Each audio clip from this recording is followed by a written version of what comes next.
Welcome, everybody. I'm Ryan Green. I'm Zack Taylor. And this is Commander Social. All right. And this week, we're going to be talking about our Signature Spellbook, right? That one's Jace's. That's not ours. Yeah, but, as an example. Yeah. And we'll dig into that a little bit later. But we're going to tell y'all at home what our Signature Spellbook would look like, in preparation for Gideon's memorial coming out soon. Yep. But before we do all that, we got to thank all of you out there in audience land. We really appreciate you. And, the new episodes have been coming out and everybody's been super supportive and we really appreciate it. For and sure. If you appreciate us, make sure to hit that like button and that subscribe button too. And, ding the bell if you want to hear about when we get new stuff coming out to you. So, yeah, that's it. Okay. And so, Zach, if they want to interact with us on Twitter, how do they do that? We are at Commander Social on Twitter. Individually, I'm at Z4CK38. And individually, I'm at Green Geek. All right. So, Zach, what's been going on in your personal life, man? Not much. Just kind of the regular stuff. Had a bit of a busy week this week. Our lease at the house that we live in is coming up, and they wanted to do kind of an inspection, make sure things were good before we renew. And so I had to do some pretty hardcore cleaning in my room. It's not really kind of a secret or anything, but I have like a little bit of an anxiety sort of issue, and my room's never been like super clean since I moved in, right? So I just went hardcore and cleaned it up in like 2 or 3 nights, just like pieced it out, and it helped with the anxiety, just getting it taken care of finally. And like in the 2 nights that it's been clean, like I've just felt like way better, like just way more comfortable. Kind of a burden off your shoulders? Yeah, like it's just more relaxing. My cat, Captain Phasma, seems pretty happy about it. So, man, what's been going on with you? All right. Well, in this week's #MTGDad moment, I'm going to give a huge shout out to @Patapit, Nick. Yeah. Right. He sent, try to do mic and video stuff at the same time. We'll see if we get there. He sent my daughter and my son this awesome thing called Custom Fort Builder fort boards. And it's pretty cool. Yeah. Actually, a fun known fact, I think Nick's daughter is one of the images on the box. Oh, really? Yeah. So my kids have been playing with those, and I thought I'd also kind of do a quick demonstration. These are the things here. There's actually only 2 types of pieces in the thing. You got the yellow piece and the blue piece, and they kind of fit together. It's actually pretty well designed and well engineered. But basically, they snap together like this. And if you want to give them like additional strength, you clip the little blue thing on there. Oh, and can you like choose an angle too if you put it on different ones? Yeah. So for example, this is like straight, right? But if you wanted to, you can go on the inside like this and make like 90-degree angles and stuff, right? And they're fully 3D, right? So, you can go on top too. Like, you can imagine you can make this into a whole cube, and my family's been having a ton of fun with these things, right? Yeah, go check it out. Nice. Yeah, basically we've built a car, we've built a house, built like a castle facade, right?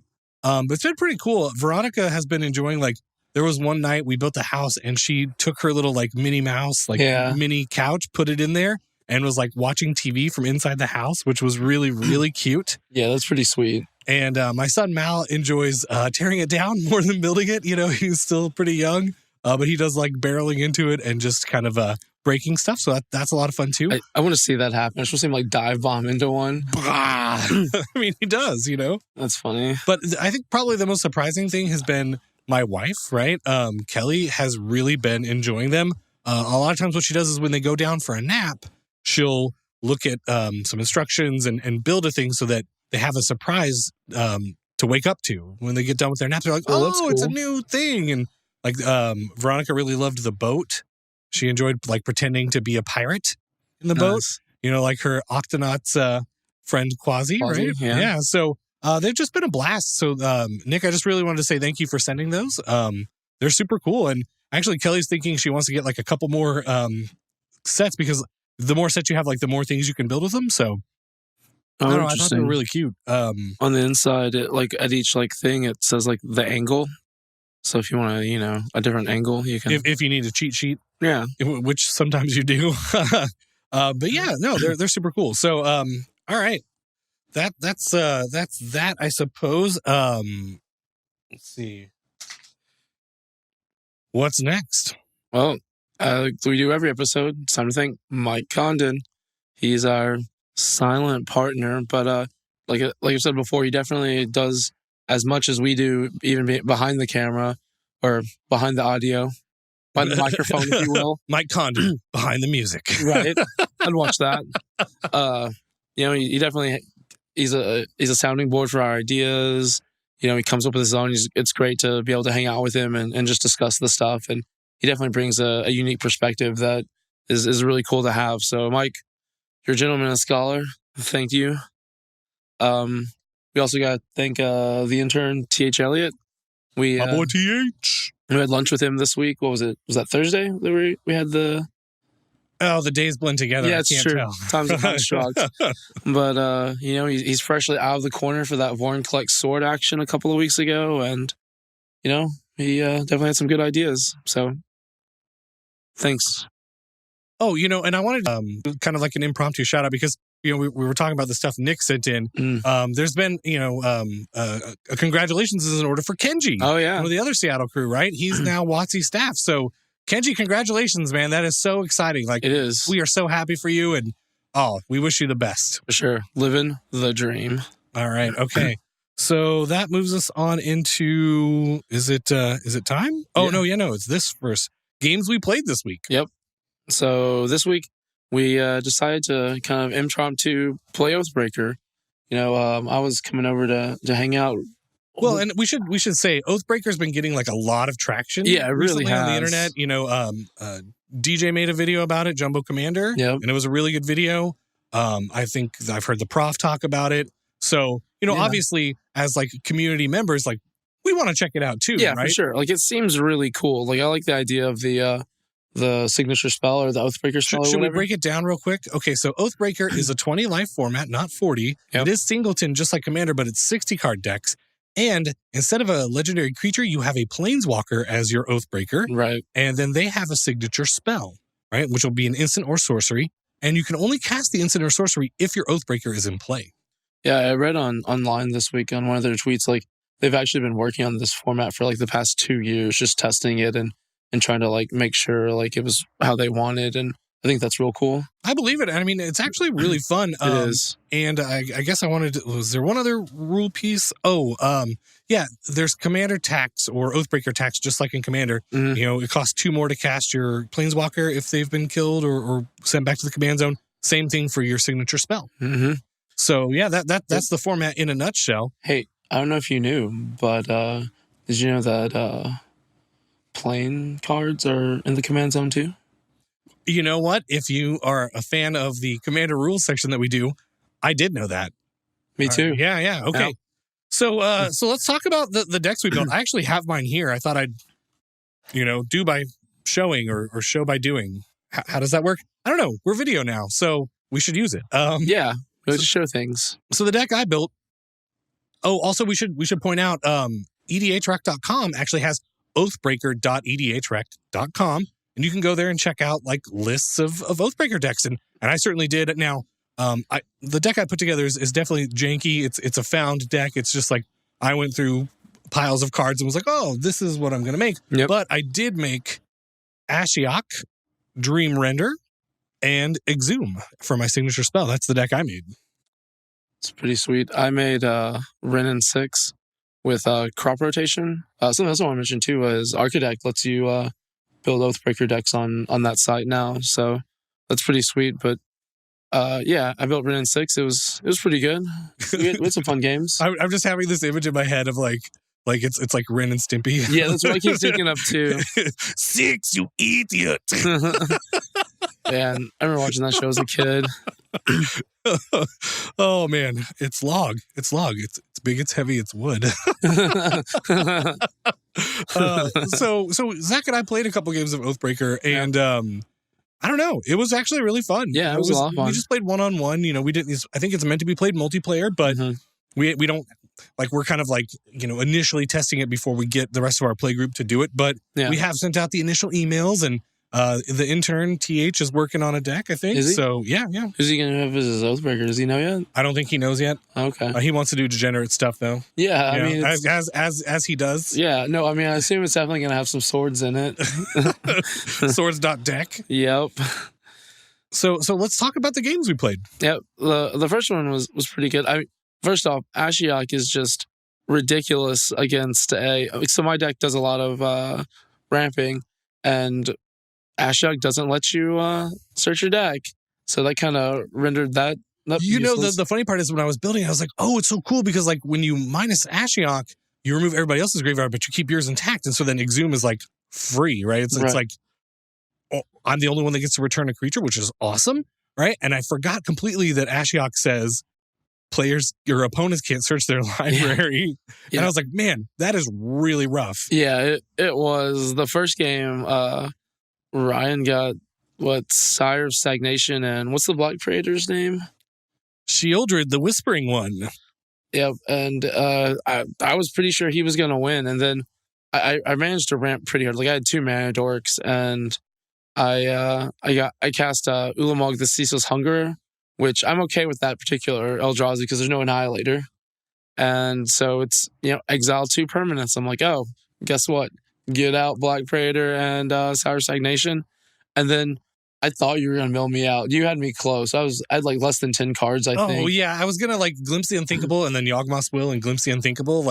Yeah. I was getting close. It was basically, it's that classic, oh, if I had one more turn. But, I didn't really, I wasn't salty about it, but I will say that, it was a really close game. It was a fun one. Yeah, and I don't remember which ramp spot, but I brought in two mountains with Valakut out, and I already had, 5 mountains, so that finished it off.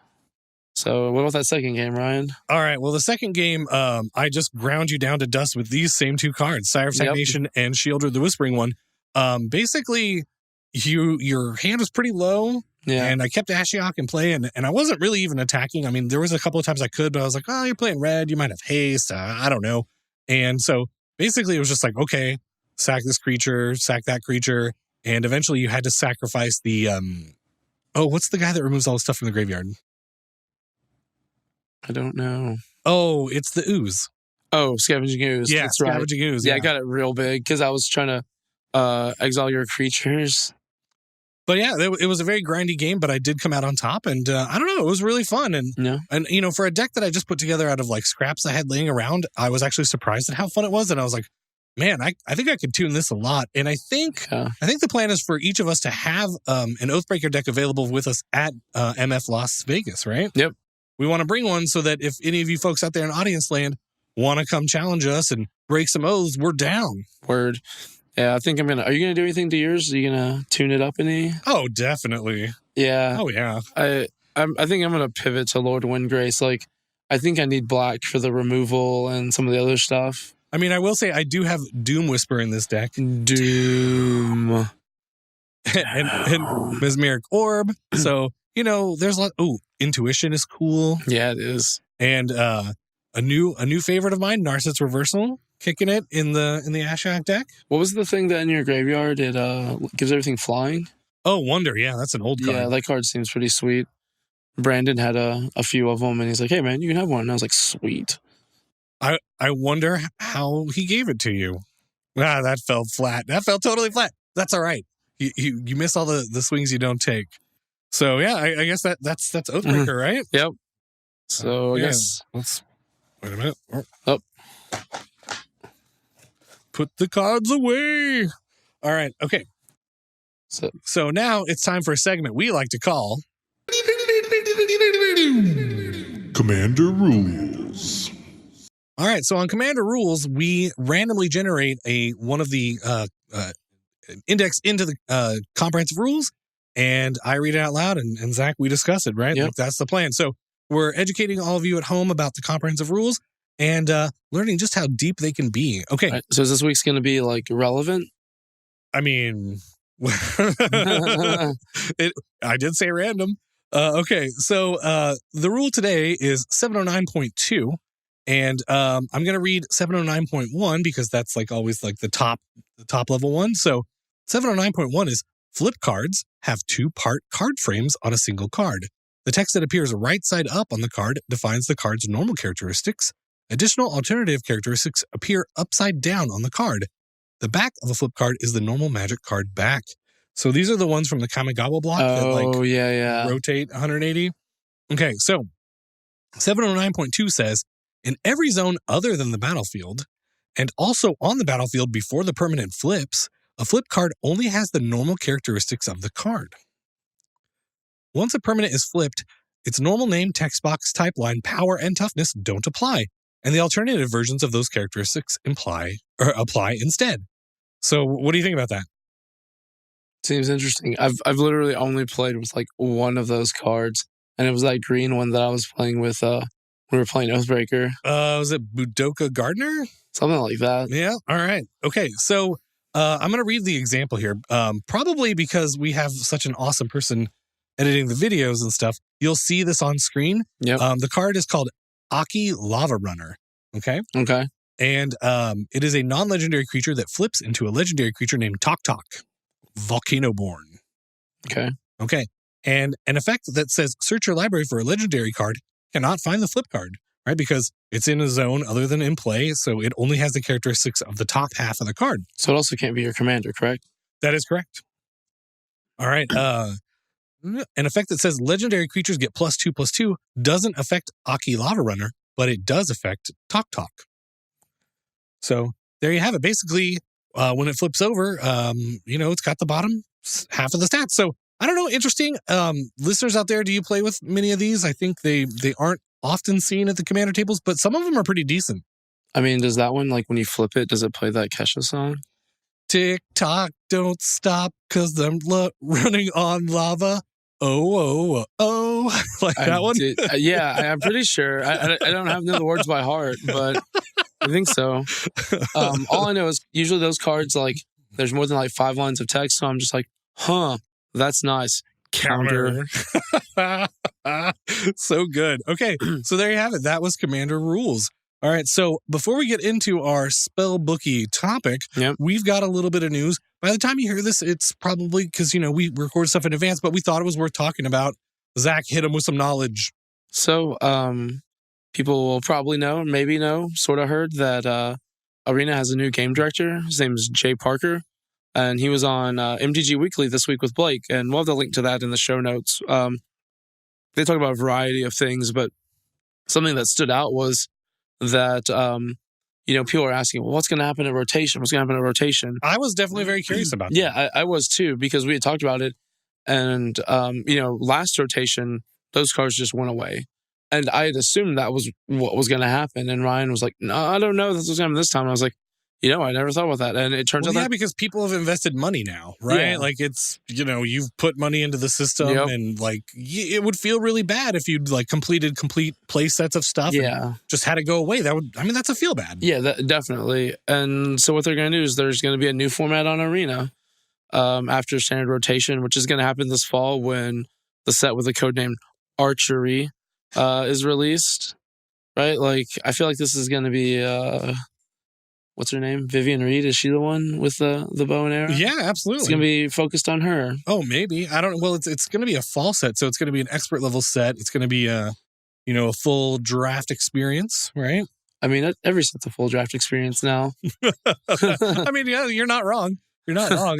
So, we have a link to that specific part in their discussion. But, I think it's cool now that we know they're going to do a new format. And I suppose, I assume it's probably going to be a new non-rotating format that starts with... at the beginning of Arena, yeah. Yeah, which would, I guess that's going to be Ixalan, right? And Rivals. So from that forward, probably is what it's going to be. I think it'll be a non-rotating set, but they haven't said yet. So we'll find out. Yeah, and there's a little note in here, because you did your homework. The sets that rotate out are Ixalan, Rivals of Ixalan, Dominaria, and Core 2019. Yep. So, yeah, that's what's going away. And I don't know. I'm excited to see like what happens. Like, are they going to have special events that use this this non-rotating format? I expect they will. I would assume so too. Man, if those are the sets that are going away, like all my decks are primarily those sets. What am I gonna do?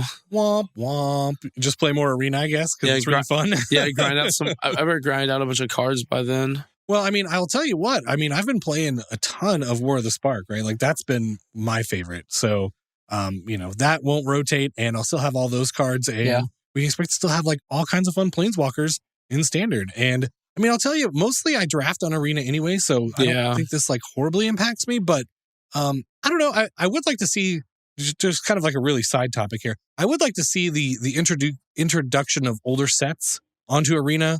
I'm not, I actually had a conversation with TH at lunch the other day, and I was like, I think there's a big draw for that. What do you think? I think there is too, but I don't think it's going to happen. Like, I'm not saying soon, but I think eventually. Yeah, I could see it eventually. Like, I don't know. It just seems like it would take a lot of work to program that logic in. But then again, maybe the logic for those cards can be imported in from Magic Online. Oh, who knows? Yeah. But I will say this. I'm interested in what the audience at home thinks about this question. Like, do you think they should introduce older sets into Arena? Like, is that something that you'd be interested in, like, putting your hard-earned money down to purchase, right? Mm-hmm. Like, would you like to do, like, older draft formats of, like, sets that aren't on there currently? I think I would. Yeah. Right? So I'm curious to see what the audience at home thinks. I definitely think if they do that, though, I don't want to be like Phantom events like on Magic Online where it's like, yeah, you can draft the set, but you don't get to keep any of the cards. Oh, yeah. I definitely want to keep the cards. Yeah, for sure. And then have like an even older non-rotating format. Yep. Formats galore.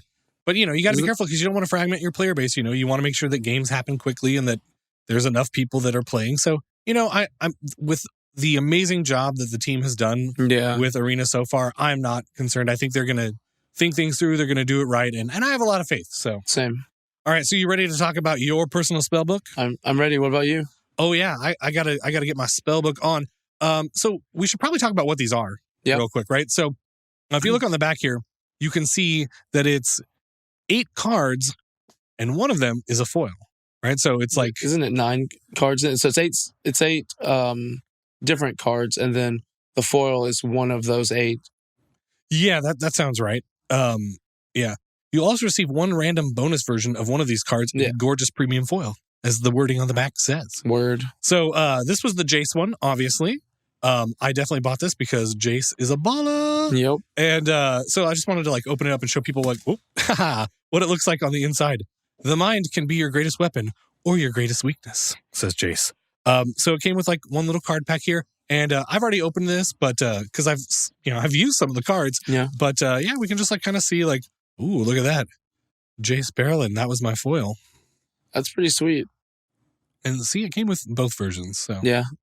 And then I got your Blue Elemental Blast and a counter spell and a Gifts Ungiven and a negate and a Threads of Disloyalty. So like all kinds of cool stuff. But the idea here is that these are like iconic cards that Jace would be known for. Right. Right. So we got Planeswalkers, we got Instants, we got Blue Elemental Blast, et cetera, et cetera. So I don't know. Like I think the idea is pretty cool. I love premium alternate art stuff. I'm a geek for that kind of stuff.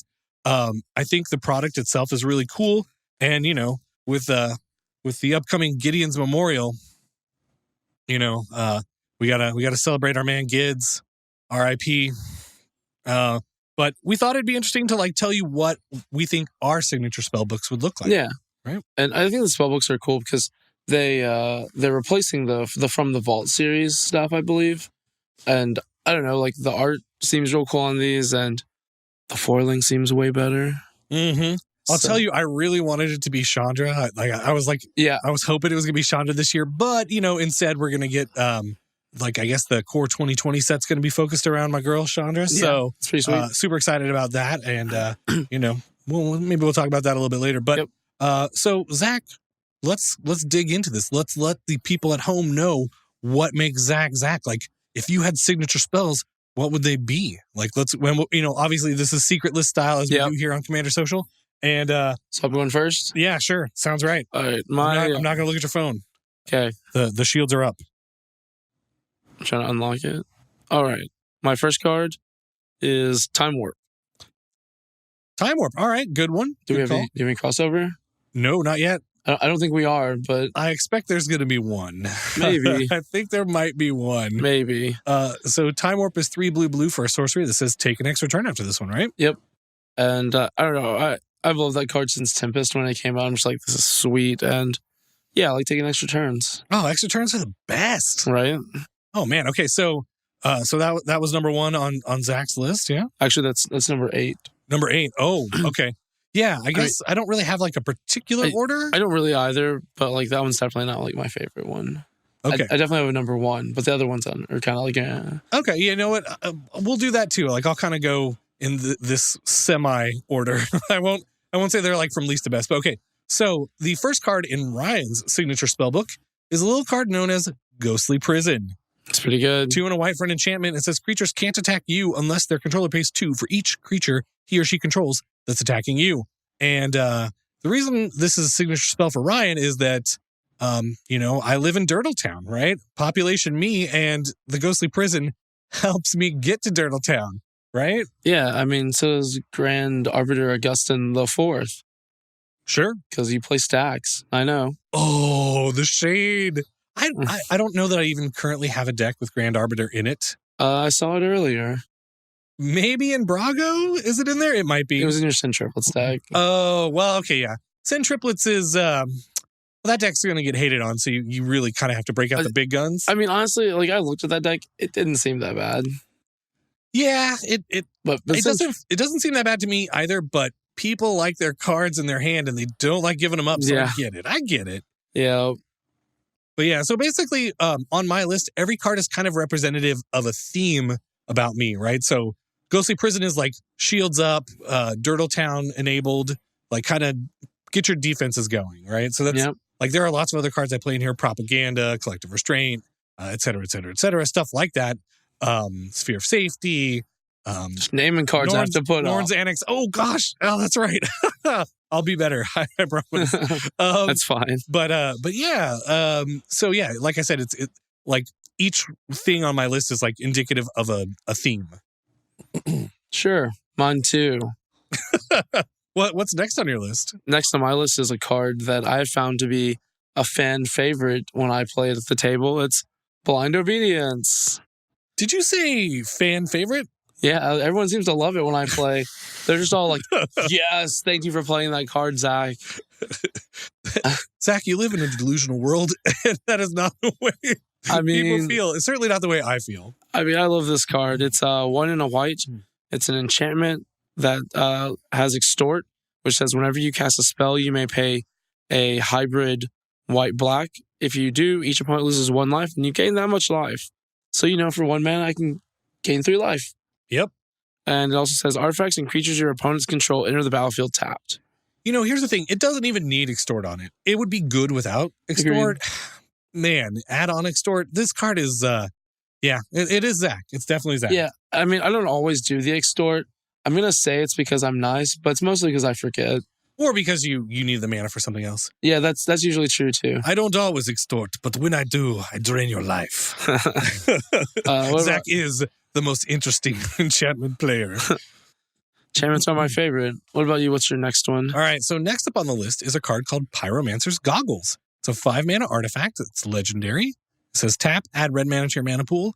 When that mana is spent to cast a red instant or sorcery spell, copy that spell, and you may choose new targets for the copy.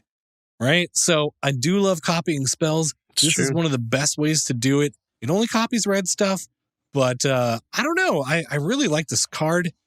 It does work for me every time I play it. And I mean, who doesn't love copying spells? There's a ton of other cards I could rattle off real quickly here, but I'm not going to do that. Thanks, bro.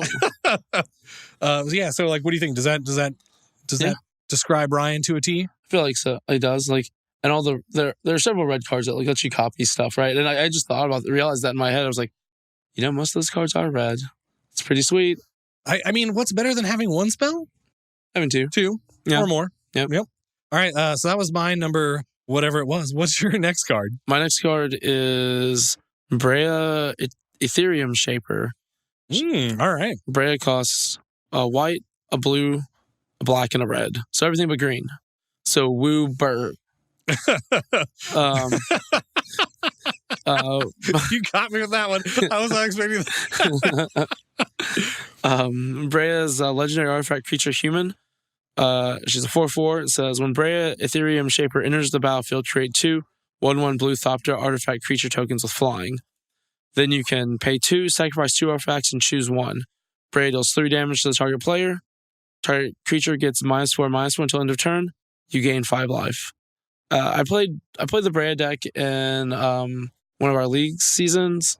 I didn't bring her to her full potential because I hadn't realized it at the time. But yeah, Brea, one, I just love the art on the card. Like, Brea just looks super tight.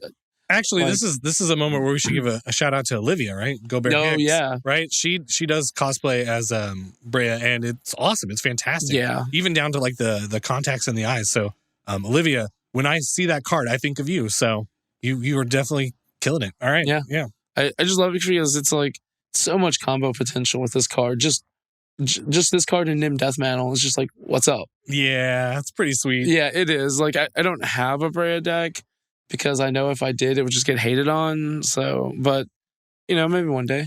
Well, and, here's the thing, Zach, you love an artifact, right? Like, It's true. you are an like, even right now, your Twitter handle is Zach Lord High Artificer. It's true. It's true. So, this card does fit you to a T, I think. And I think it's a great include. And so far, no overlap on the secret list. I Sweet. think, right? Yep. Okay.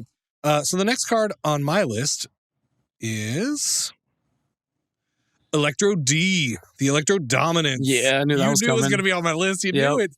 It's X red for an instant. Electro Dominance deals X damage to any target. You may cast a card with a converted mana cost X or less from your hand without paying its mana cost. This is a relatively recent card, but I love this card so much.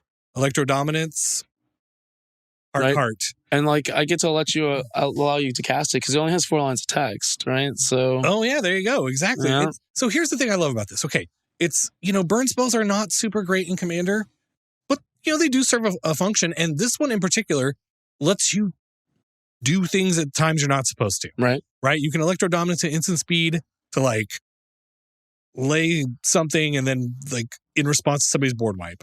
It lets you do crazy stuff, all while being an efficient burn spell, and it's a great card to copy, right? I love casting this with a Pyromancer Goggles. So, Yeah, man, Electro Dominance, it's my new jam. I think it's probably the newest card on my list, and I don't know, I really love this card so much. I think what's the newest card on my list. Yeah, that card's sweet. I've yet to actually play with it myself.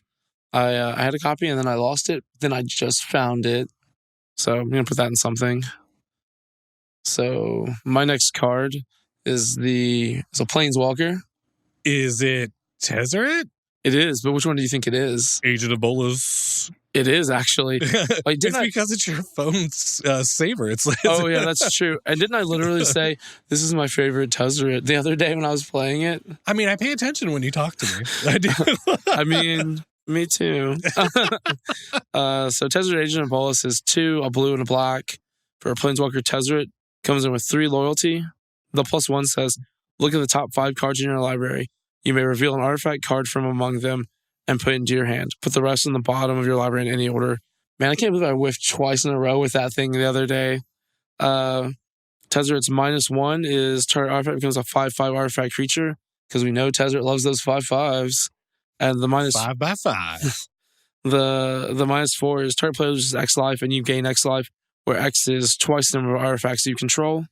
That is pretty sweet. Well, and I mean, I think one of the best things about this card is the artwork on it. It's Agreed. amazing, right? It really is. I don't know. It's a blue-black Tezzeret, so it shows that story moment where went from just mono blue to being blue and black. And I think that's definitely a card for you. Yeah. All right, so my next card is Stolen Strategy. It's 4 and a red for an enchantment. It says, at the beginning of your upkeep, exile the top card of each opponent's library. Until end of turn, you may cast non-land cards from among those exiled cards, and you may spend mana as though it were mana of any color to cast those spells. I got 3 letters for you. OPC. Other people's cardboard. Yeah. Right? Stolen Strategy. It's my jam. It's what I want to be doing. I want to be casting other people's cards. There's something about putting that puzzle together where you have control over your deck, but you don't know what decks you're going to be facing. And so it's kind of this dynamic moment where you're okay, can I put together a win based off what's on top of there and there and there? And I liked that challenge and I liked that puzzle. And that's why I like playing with other people's cards so much. It's pretty sweet. And this card is like one of the best ways to do it because you get 3 looks at each upkeep. And it's kind of like drawing cards in red too. So like in a mono red deck, it's super good. This was from Battle Bond and it was a super home run. I love this card. I think it's great. The whole set was pretty fun. So my next card is Paradox Engine Good. Is it Paradox Engine? It is. Ooh. That's it's probably I think that's the newest card on my list. Let me double check.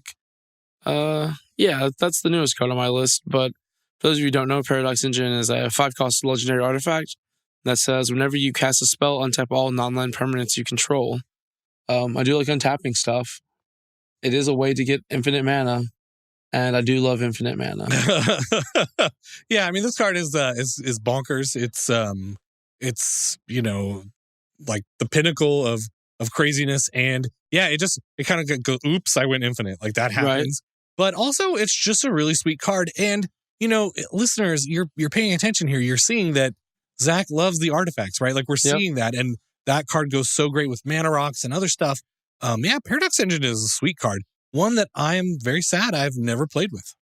You can borrow my deck if you want. All right. I might take you up on that sometime. Yeah, see if you can combo up before turn 6. See if I can put in on my Zach shoes and get all degenerate with it. I mean, at least I'm not as degenerate as one T.H. Eliot. You're not wrong. All right. All right. So that brings me to my next card. And this is a card that you would guess is on my list. It was my favorite Magic card for a very long time. Giant Growth. It is Mystic Snake. It is not Giant Growth. Mystic Snake is 1 green, blue for a 2/2 creature snake with flash. When Mystic Snake enters the battlefield, counter target spell. Love me a snake. Mystic, so good. I love that it's actually like on a creature, so you get to do things like bounce it with Crystal Shard or Erratic Portal or I don't know. All these cards. Flicker it. And like you just get to do fun things with it. And it's such a little tempo engine and it leaves behind a chump blocker if you need it.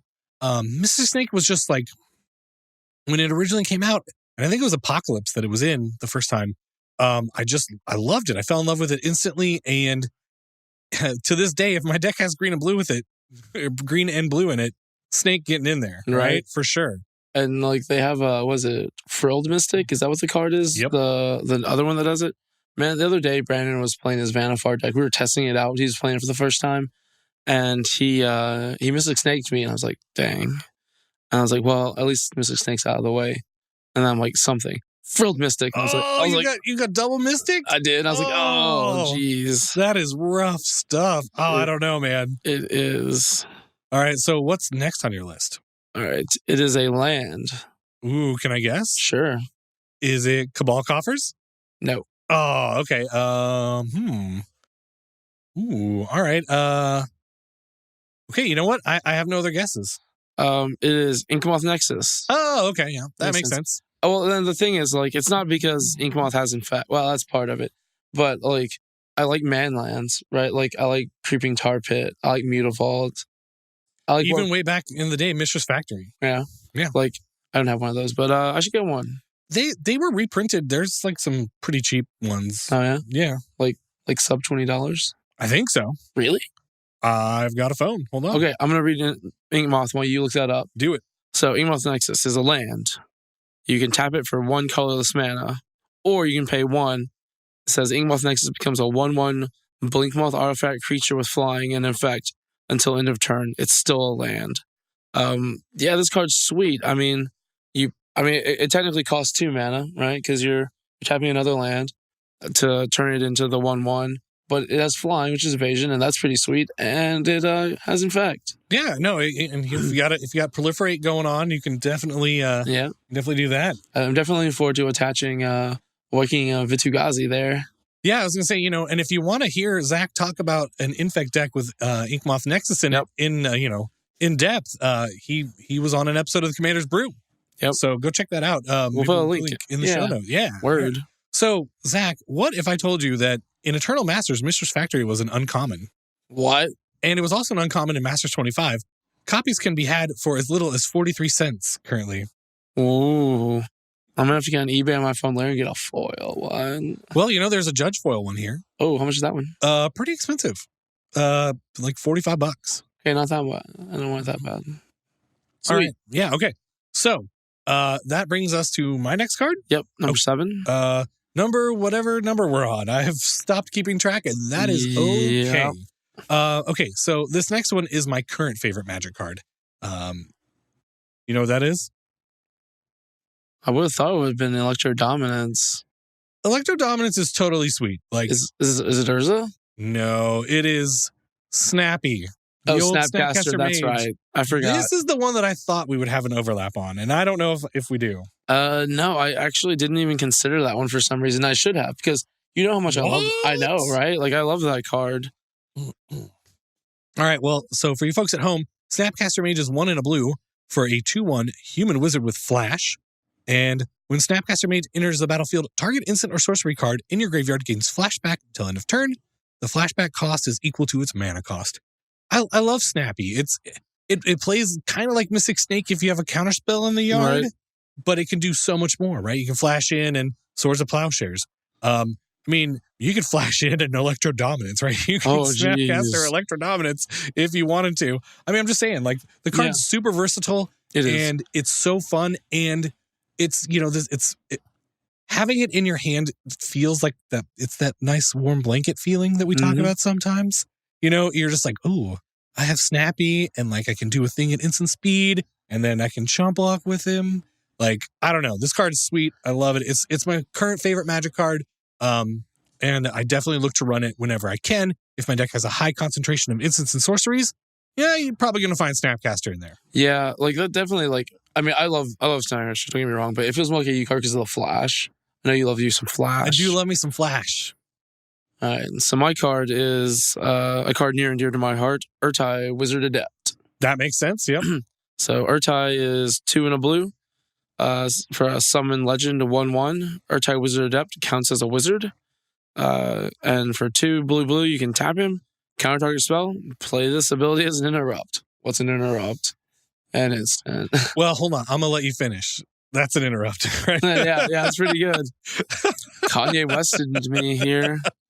No, man, Urtai's sweet. Yeah, I love that card. And he's got like the punk rock hair going and stuff. Yeah, and like, I don't know, he was always like my favorite, and like I really feel like Jace is kind of based on this card a little bit. They definitely kind of like at periods have had like that similar attitude, Yeah, the real like cocky kind of cavalier attitude. Although Jace didn't like turn into like a crazy monster and become Jace the Corrupted. That's true. Yet. Oh, is that an A1 bold prediction?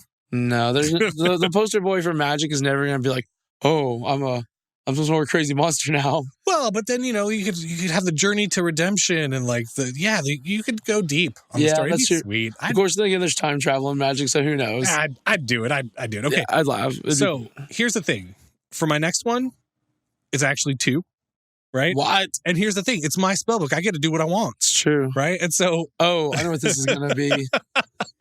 Okay, so if I was actually going to have a physical spellbook printed, the way it would work is this would be a flip card, but it wouldn't actually flip between the 2 cards. It would just be a single card that had 2 faces. And like, depending on what deck you wanted to use it in, you just like, I know you could just put 2 cards in there, but because double face cards are tight. Yeah. So, I don't know how you're going to do partner commanders with that, but. Well, neither of these have partner. I'll say that. Oh, okay. That's not what I thought. So do you know what this is? Is it? I don't know. I have no idea. It's my 2 ladies of flame, right? It's Chandra and Jaya, right? Like, okay. I gotta represent the fire ladies, and so on one side it'd be Chandra Torch of Defiance, which is 2 red for a 4 loyalty Planeswalker Chandra with a +1 of exile the top card of your library. You may cast that card. If you don't, Chandra Torch of Defiance deals 2 damage to each opponent.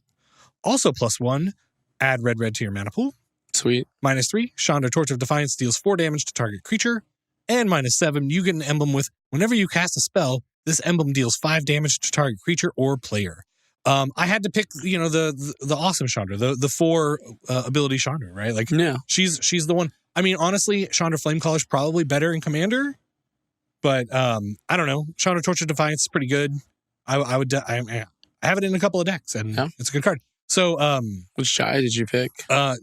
Giant Ballard Task Mage. Yeah. Yeah, the one that helms my deck. Because it's my spellbook. It's like my spell too, right? So, Right. Giant Ballard Task Mage is 1 red for a 2/2 legendary creature human spell shaper.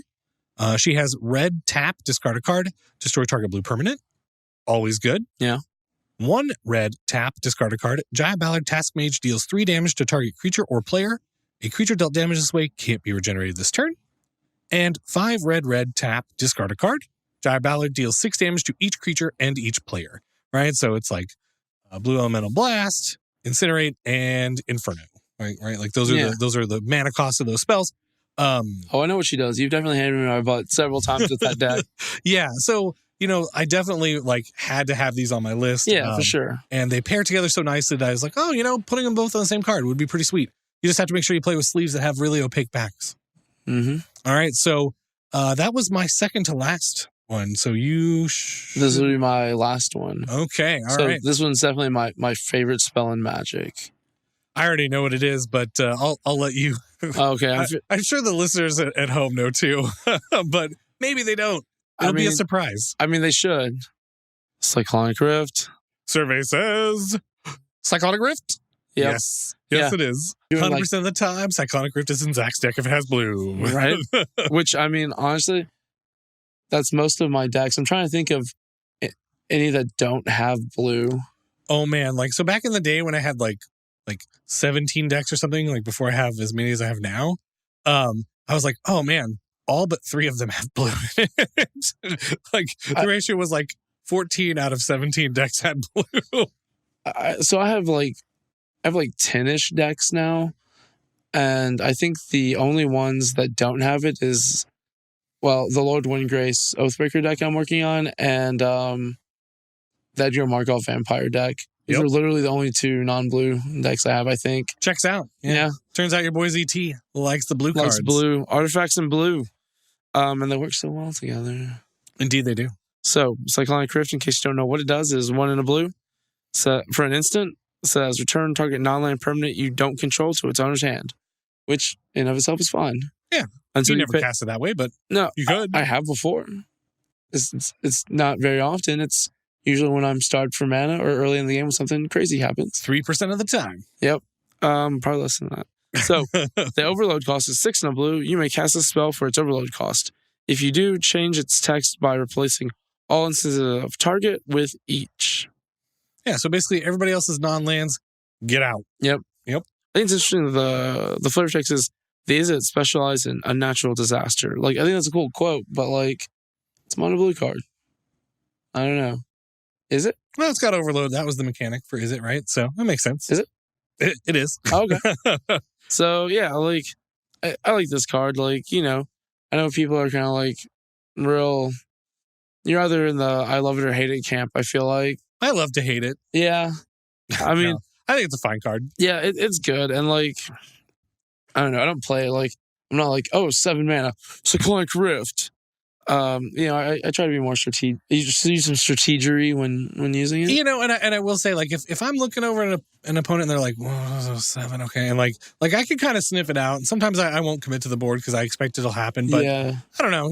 I mean, there are worse cards. As long as I've got a reliquary tower in play, yeah, I'm feeling good. Yeah, that's a secret. If you see me starting to stack lands and stuff, that's me doing the math to see what I can cast on any given turn. Kind of telegraphs what I do. So, you see me in Vegas stacking my cards, get ready. My lands, get ready. All right. So that's going to bring us to my final card in Ryan's spellbook.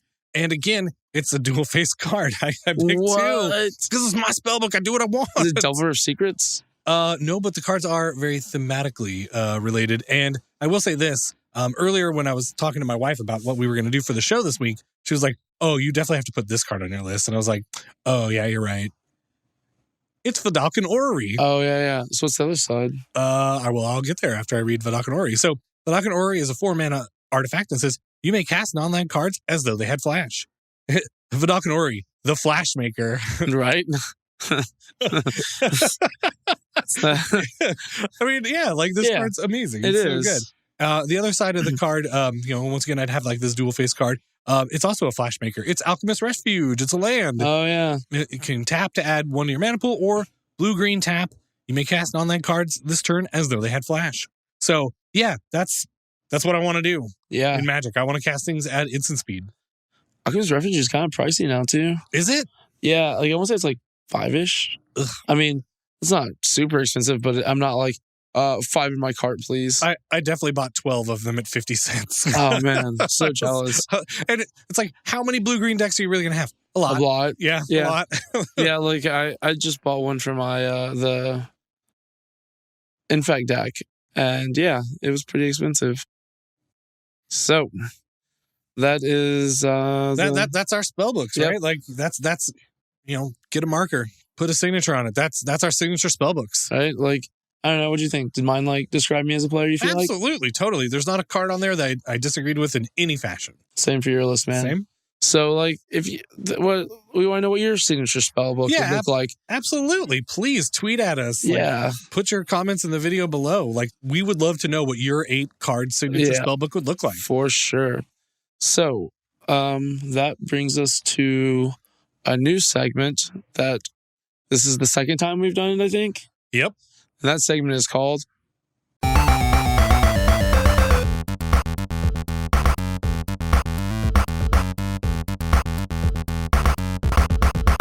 Zack gets it together. So, as everyone who listened to the last episode anyway knows, I'm trying to show up some magic skills, get a little better at things. This week I did a draft. I've been listening to Limited Resources. It's a great podcast. I definitely love hearing Marshall and LSV talk about drafting cards and whatnot. And their last few episodes have been about War of the Spark, since that is the format we were drafting. Yeah, and they've been doing it for a long time, and they're really good at just like distilling it down to like the essence of like what you need to actually like jump in and become like a proficient drafter like pretty quickly. Yeah, it's real good. I mean, so the most recent one I've listened to was the archetypes that you can draft in War of the Spark. War of the Spark, and the most prominent one is the blue-red spells deck, which blue-red spells, so sweet. I love drafting blue-red. Like that's the kind of thing I like to do anyway, just like regular decks. So, last night and Ryan and I talked. We've talked about it over some Buffalo Wild Wings. B-Dubs was good in the house. So last night I was just like, well, I'm gonna, and there'll be a link in the show notes, but I was like, I'm gonna try to like stream myself doing a draft. I was like, I'll stream myself picking the cards and then playing the deck, and we'll see how this goes. And I didn't get the streaming stuff working. YouTube was like, you have to wait 24 hours for your key, and I was like, okay. CT was like, nah, I can't be stopped. I gotta go now. 24 hours is too much. Cannot wait. So I recorded. The video will be up on YouTube, but. I drafted. I ended up doing the blue-red spells deck. I tried to keep it open at first, not to minimize my options. I sort of was trying to do that, but, I got there. Like, I got some pretty good cards. I got 2 Spellgorger Weirds. That was pretty good. I got, what is the Nighthawk thing, the flyer that gets +1/+1 for the Sky Theater Strix? Yes. Mm-hmm. Yep. And then I had the one in a blue 1/1 bird that when you cast a spell, a non-creature spell gets +1/+0. That's Sky Theater Strix? The other one is some sort of Drake. How much does it cost? 3 in a blue. Oh, Thunder Drake. Yes. Yeah, okay. Mm-hmm. Get your cards right, man. Get your stuff together, dude. Get it together. My bad. Get all your stuff, put it in a box, and get it together.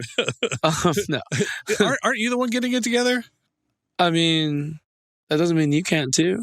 Oh, all right. I mean, I definitely think there's some places you get better at, Ryan. Oh, definitely. Oh, I would be the very first person to admit it. I was just going to say, I think it's really cool that you actually recorded it, because this is a tool that you can go back and look at and go like, hey, was I making good picks? Like, it's a way for you to like kind of, analyze it a little bit more. And it's like a historical record. So we can see how you drafted, now, and then, months and months later, once Zach has gotten it together, which I'm not sure you'll actually ever, like, I wouldn't say I've gotten it together. So, Right. But, what I'm trying to say is, you'll be able to compare it and see how you've grown. And I think that's really cool. Yeah, I think so too. It's kind of like with the podcast, over time, like we can see like, how we've grown as people and card players and other things.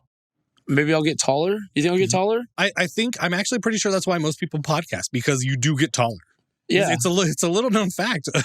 Audience out there, if you want to grow a couple inches, start a podcast. Yep. I think I've grown about half an inch since we started. But yeah, like it's pretty cool. Let me know what you think, in the video comments. Don't be jerks about it, but Yeah, and some constructive criticism. I'm open to that. I want to do that, right? Like I'm sure I'm gonna make Ryan watch this video and we're gonna sit down and talk where he tells me what I did you're gonna wrong. sit me down and like tape my eyelids open. I mean, I don't know about that, but yeah. So that's it for the thing for that's Zack gets together this week. So yeah, if you made it this far, thanks for watching. We really appreciate it. Yeah, we do. We do this for you guys, and we hope you enjoy it. Definitely remember to like this video and subscribe. And we're going to be doing more content, other than just the podcast. So, like the draft video I did. So definitely hit that bell to get notifications. And yeah, if you really like us, you can follow us on Twitter. We're at Commander Social. Individually on Twitter, I'm at Green Geek. And I'm at Z4TK on like almost literally every social media platform possible. So yeah. Until next week, Keep it social.